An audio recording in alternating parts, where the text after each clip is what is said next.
There's a couple of ways of doing this. I'll show you 2 ways.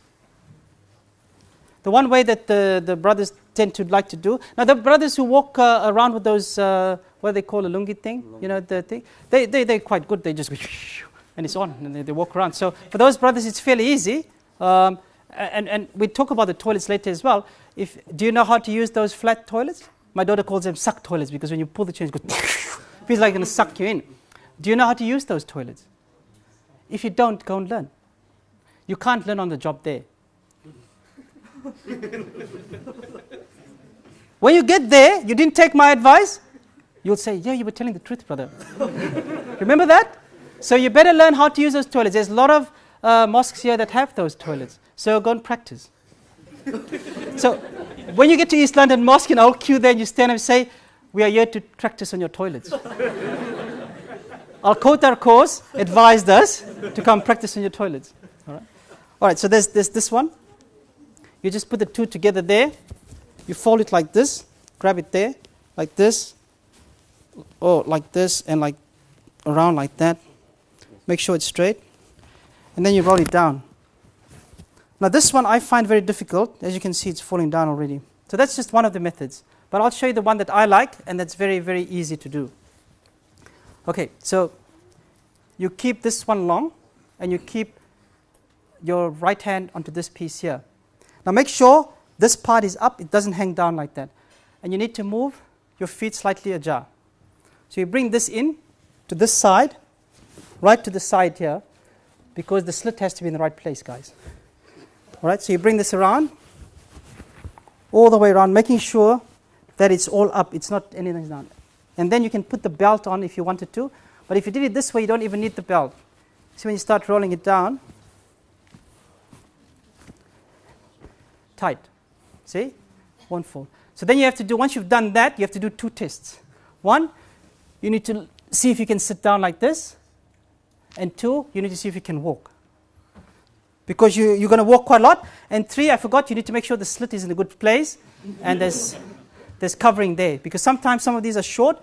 And now, if you buy the cotton ones that has like the bed sheets, when you sweat and it gets wet, you know what happens.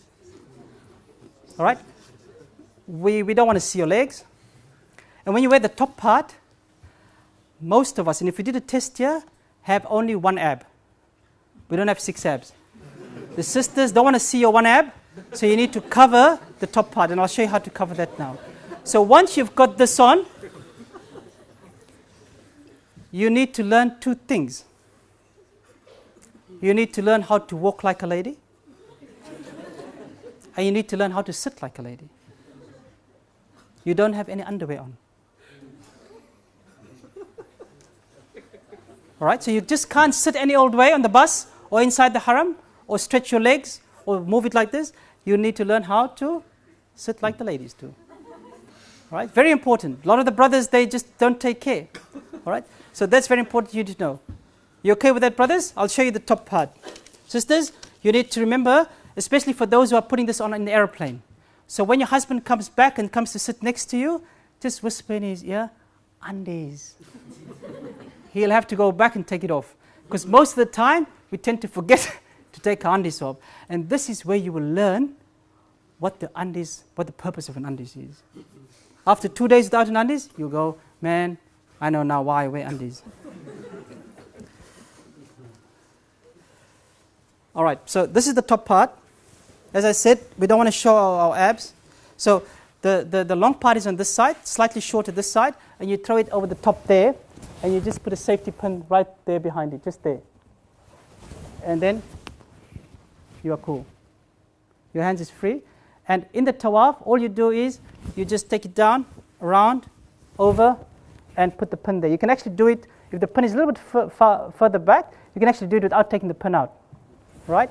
And then when you finish with the tawaf, you just pull your arm back in, like that, and then it stays there. So the reason why you put the pin there is so you don't keep on doing that. لبيك اللهم لبيك لبيك اللهم لبيك لبيك لا شريك لك لبيك لا شريك لك لبيك إن الحمد إن الحمد والنعمة والنعمة لك والملك لك والملك